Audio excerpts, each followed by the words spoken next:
Hello everyone, welcome to Anushruti art zone. ಈ ಬೇಸಿಗೆಯ ಬಿಸಿಲಿನಲ್ಲಿ ತಣ್ಣಗೆ ನಿಂಬೆಹಣ್ಣಿನ ಜ್ಯೂಸ್ ಕುಡಿತಾ ಇದ್ದರೆ ಎಷ್ಟು ತಂಪನ್ಸುತ್ತೆ ಅಲ್ವಾ? ಆದರೆ ನಿಂಬೆಹಣ್ಣುಗಳು ಕೂಡ ಬಿಸಿಲಿಗೆ ಬೇಗನೆ ಬಾಡಿ ಹೋಗಿಬಿಡುತ್ತೆ.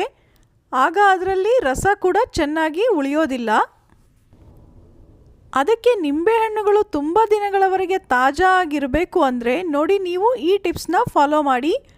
ಅಡುಗೆಗೆ ಬಳಸ್ತೀರಿ ಅಲ್ವಾ, ಆ ಎಣ್ಣೆನ ಒಂದು ಹನಿ ಸ್ವಲ್ಪವೇ ಸ್ವಲ್ಪ ಸಾಕಾಗುತ್ತೆ, ನಿಂಬೆಹಣ್ಣಿನ ಮೇಲೆ ಈ ರೀತಿ ಸವರಿಕೊಂಡು ಇಟ್ಕೋಬೇಕು.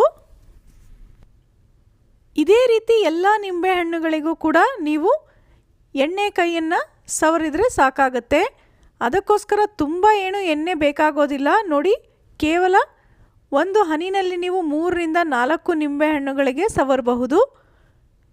ಈ ರೀತಿ ಎಣ್ಣೆ ಹಚ್ಚಿದ ನಂತರ ಇದನ್ನು ಒಂದು ಟಿಶ್ಯೂ ಪೇಪರ್ ಅಥವಾ ನ್ಯೂಸ್ ಪೇಪರ್ ಕೂಡ ಆಗುತ್ತೆ, ಅದರಲ್ಲಿ ಒಂದೊಂದೇ ನಿಂಬೆಹಣ್ಣುಗಳನ್ನು ನೀವು ಈ ರೀತಿ ಟಿಶ್ಯೂ ಪೇಪರ್ ಒಳಗಡೆಗೆ ಮುದುಡಿಕೊಂಡು ಇಡಬೇಕು.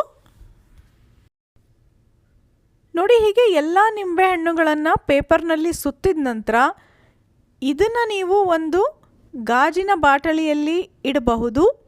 ನಿಮ್ಮನೇಲಿ ಗಾಜಿನ ಬಾಟಲಿ ಇರಲಿಲ್ಲ ಅಂದರೆ ಇದನ್ನು ಹಾಗೇ ಕೂಡ ನೀವು ಫ್ರಿಡ್ಜ್ನಲ್ಲಿ ಇಡ್ಕೋಬಹುದು. ಆದರೆ ಗಾಜಿನೊಳಗಡೆ ಇಡೋದ್ರಿಂದ ನಿಂಬೆಹಣ್ಣು ತುಂಬ ದಿನಗಳವರೆಗೆ ತಾಜಾ ಇರುತ್ತೆ. ನೀವು ಕೆಲವು ಅಂಗಡಿಗಳಲ್ಲೂ ನೋಡಿರಬಹುದು, ಅವರುಗಳು ಕೂಡ ನಿಂಬೆಹಣ್ಣುಗಳನ್ನು ಹೀಗೆ ಗಾಜಿನ ಬಾಟಲಿ ಒಳಗಡೆಗೆ ಶೇಖರಿಸಿ ಇಟ್ಟಿರ್ತಾರೆ.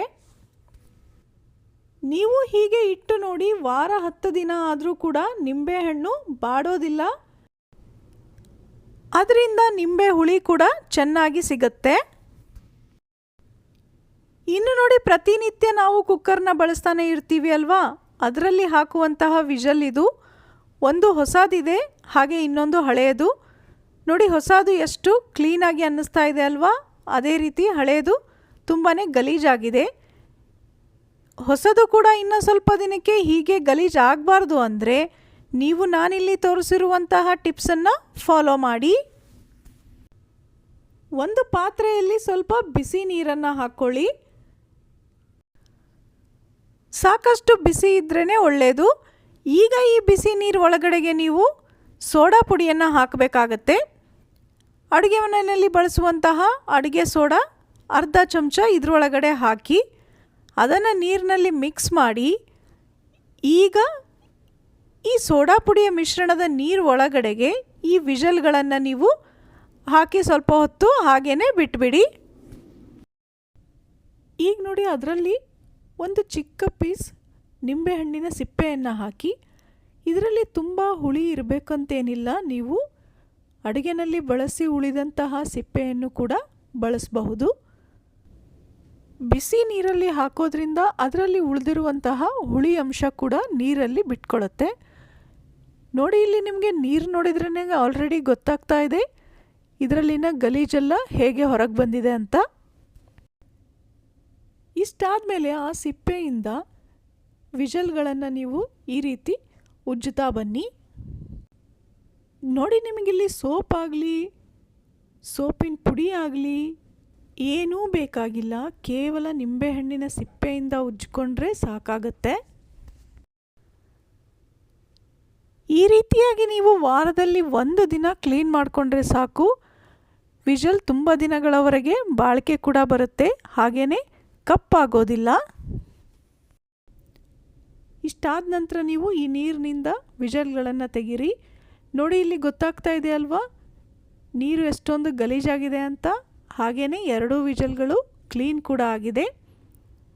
ಇದನ್ನು ಸ್ವಲ್ಪ ಒಳ್ಳೆ ನೀರಿನಿಂದ ನೀವು ಮತ್ತೊಮ್ಮೆ ವಾಶ್ ಮಾಡ್ಕೊಳ್ಬೇಕಾಗತ್ತೆ. ನೋಡಿ, ಇನ್ನು ವಿಷಲ್ನ ಸೈಡ್ನಲ್ಲಿ ಇನ್ನೂ ಏನಾದರೂ ಉಳಿದಿದೆ ಅನಿಸಿದರೆ ನೀವು ಚಾಕುವನ್ನು ಬಳಸಿ ಈ ರೀತಿ ಒಂದು ಸುತ್ತು ತಿರುಗಿಸಿದರೆ ಪೂರ್ತಿಯಾಗಿ ಕ್ಲೀನ್ ಆಗುತ್ತೆ. ನೀವು ಖಂಡಿತ ಟ್ರೈ ಮಾಡ್ತೀರಿ ಅಲ್ವಾ? ಇನ್ನು ನೋಡಿ, ಕುಕ್ಕರ್ನಲ್ಲಿ ಬೇಳೆ ತರಕಾರಿ ಇದನ್ನೆಲ್ಲ ಬೇಯೋದಕ್ಕೆ ಇಟ್ಟಾಗ ವಿಷಲ್ ಆಗುವಾಗ ಪೂರ್ತಿ ಹೊರಗಡೆಗೆ ನೀರು ಸಿಡಿದ್ಬಿಡುತ್ತೆ ಅಲ್ವಾ, ಆಗ ಇಲ್ಲೆಲ್ಲ ಕುಕ್ಕರಿನ ಮೇಲ್ಭಾಗ ಪೂರ್ತಿಯಾಗಿ ಗಲೀಜಾಗೋಗುತ್ತೆ. ಕ್ಲೀನ್ ಮಾಡೋದು ಕೂಡ ಕಷ್ಟ. ಹಾಗಾಗಬಾರ್ದು ಅಂದರೆ ನೀವು ನೋಡಿ ಕುಕ್ಕರ್ನ ಒಳಭಾಗದಲ್ಲಿ ಒಂದು ಸ್ವಲ್ಪ ನೀವು ಎಣ್ಣೆಯನ್ನು ಹಚ್ಚಿ ಇಡಬೇಕಾಗತ್ತೆ. ಜಸ್ಟ್ ಒಂದೇ ಒಂದು ಹನಿ ಕೂಡ ಸಾಕಾಗುತ್ತೆ ಇಲ್ಲಿ.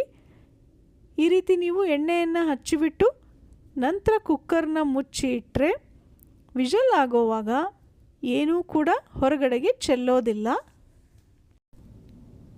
ಇದಕ್ಕೆ ಇನ್ನೊಂದು ಐಡಿಯಾ ಅಂದರೆ ನೀವು ನೋಡಿ ಈ ರೀತಿ ಬೇಳೆ ತರಕಾರಿ ಜೊತೆಗೆ ಒಂದು ಫೋರ್ಕನ್ನು ಹಾಕಿ ನಂತರ ಕುಕ್ಕರ್ನ ಮುಚ್ಚಿ ವಿಷಲ್ ಮಾಡಿದರೆ ಆಗ ಕೂಡ ಒಳಗಿರುವಂತಹ ನೀರು ವಿಷಲ್ ಆಗೋವಾಗ ಚೆಲ್ಲೋದಿಲ್ಲ. ಇದು ಯಾವುದೂ ನಿಮಗೆ ಬೇಡ ಅನಿಸಿದರೆ ನೋಡಿ ವಿಷಲ್ ಹಾಕೋದಕ್ಕಿಂತ ಮುಂಚೆ ಕುಕ್ಕರ್ನ ಮೇಲೆ ಒಂದು ಚಿಕ್ಕದಾದ ಟಿಶ್ಯೂ ಪೇಪರ್ ಅಥವಾ ಒಂದು ಚಿಕ್ಕ ಬಟ್ಟೆಯನ್ನು ಕೂಡ ನೀವು ಈ ರೀತಿ ಹಾಕಿ ವಿಷಲ್ ಹಾಕಬಹುದು. ಈ ರೀತಿ ಮಾಡೋದ್ರಿಂದ ಕೂಡ ಕ್ಲೀನ್ ಮಾಡ್ಕೊಳೋದು ಈಸಿ ಆಗುತ್ತೆ. ಸರಿ, ಹಾಗಿದ್ರೆ ಮತ್ತೆ ಸಿಗೋಣ ಇನ್ನೊಂದು ಇಂಟ್ರೆಸ್ಟಿಂಗ್ ಹಾಗೆ ಯೂಸ್ಫುಲ್ ವಿಡಿಯೋ ಜೊತೆ. ಧನ್ಯವಾದಗಳು.